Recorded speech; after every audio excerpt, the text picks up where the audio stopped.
কি এই derma roller? এই ডার্মা রোলারের মধ্যে না অনেক নিডলস থাকে, ছোট্ট ছোট্ট ছোট্ট ছোট্ট নিডলস থাকে, যেটা আমাদের মানে খুব সাবধানে ইউজ করতে হয় আর সাবধানে রাখতে হয়, আর এটাকে ডিসইনফেক্ট করতে হয় খুব সাবধানে। তো এরপরে এই সমস্ত যাবতীয় খুঁটিনাটি আপনাদের কাছে আমি বলবো।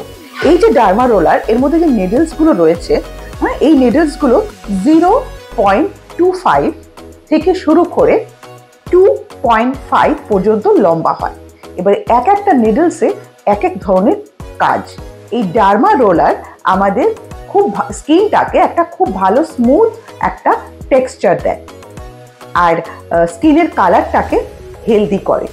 অনেক সময় প্রচণ্ড পিম্পলস হয়ে যায় মুখের মধ্যে, অ্যাকনে ভরে থাকে, আর রিঙ্কলস চলে আসে, কোলাজেনটাকে লুজ হয়ে যায়। সেই সমস্ত কিছু ট্রিটমেন্ট কিন্তু এই ডার্মা রোলার দিয়ে হতে পারে, কিন্তু সঠিক নিয়ম জানতে হবে। বাজারে বিক্রি হচ্ছে, আমরা সেটা নিয়ে নিলাম, নিয়ে ইউজ করলাম, একেবারেই নয়। কারণ প্রপার ইউজটা আমাদের জানতে হয়, না হলে হিতে বিপরীত হয়ে যাবে। কারণ এর মধ্যে যে নিডলসগুলো থাকছে, সেই নিডলসগুলো যখন আমরা স্কিনের ওপরে ইউজ করছি, তখন কিন্তু সেখানে ফুটে গিয়ে রক্ত বেরোতে পারে।